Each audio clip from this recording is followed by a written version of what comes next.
Cuidados Intensivos, um podcast de João Pereira Coutinho.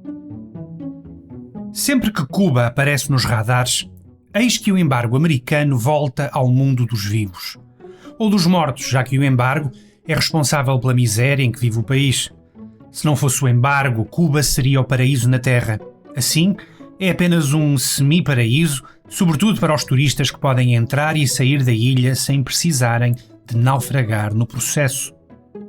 Que estas coisas sejam ditas pelos fanáticos do regime não espanta, mas espanta um bocadinho que o Presidente da República se agarra ao embargo com uma obsessão patológica.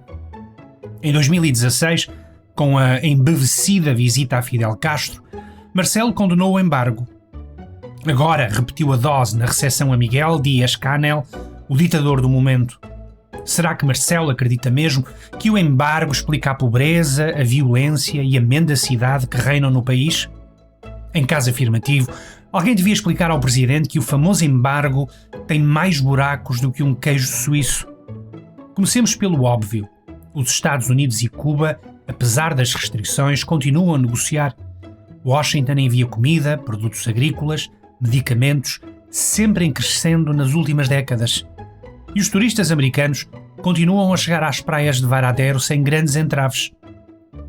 Por outras palavras, ninguém de bom senso nega que as restrições têm impacto na economia do país.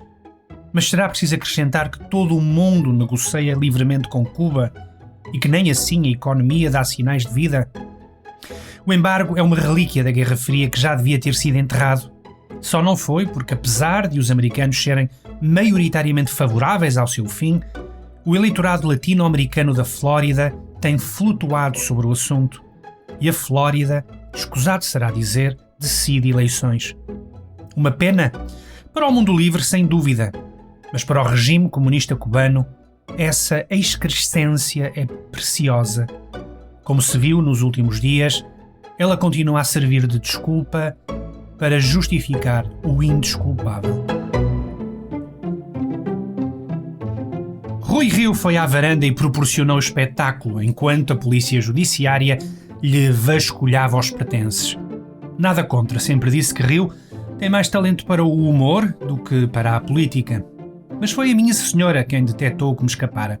A varanda em causa tem vistas para o cemitério. No caso, o cemitério de Agramonte, por onde passo muitas vezes durante as minhas caminhadas geriátricas. Em teoria, percebo a opção de Rio. Quem valoriza o sossego não encontra melhor do que uma vizinhança a 7 palmos de terra. Mas por outro lado é preciso um temperamento especial para escolher o tipo de paisagem que tende a repelir o comum dos mortais. Será que a chave da personalidade de Rui Rio está numa espécie de perturbação, de oposição e desafio, tal como descrita nos compêndios? É uma hipótese que explica a obstinação de Rio quando esteve à frente do PSD. Quando toda a gente lhe dizia para não desertar a direita, ele fazia exatamente o contrário, entrincheirando-se no centro. Tivesse eu sabido que o homem vivia em frente ao cemitério e teria lutado dia e noite para que ele jamais abandonasse o centro. Tenho a certeza que, só por pirraça, ele teria engolido o Chega pela direita. E por falar em cemitérios, essa de Queiroz sempre denunciou e sofreu com a natureza mimética da pátria. Imitamos tudo. Imitamos mal. O resultado é sempre um pastiche grotesco do que se faz lá fora, sobretudo em Paris. A civilização custa-nos caríssimo, escreveu ele, e é em segunda mão, não foi feita para nós, fica-nos curta nas mangas.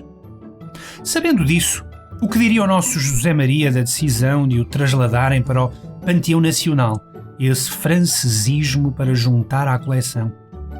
Provavelmente escreveria uma sátira a denunciar a família e os políticos que nem na morte o deixam em paz. E como censural, trocar a beleza de Tormes pelas catacumbas de Santa Engrácia é o tipo de parolice que o Essa não perdoava.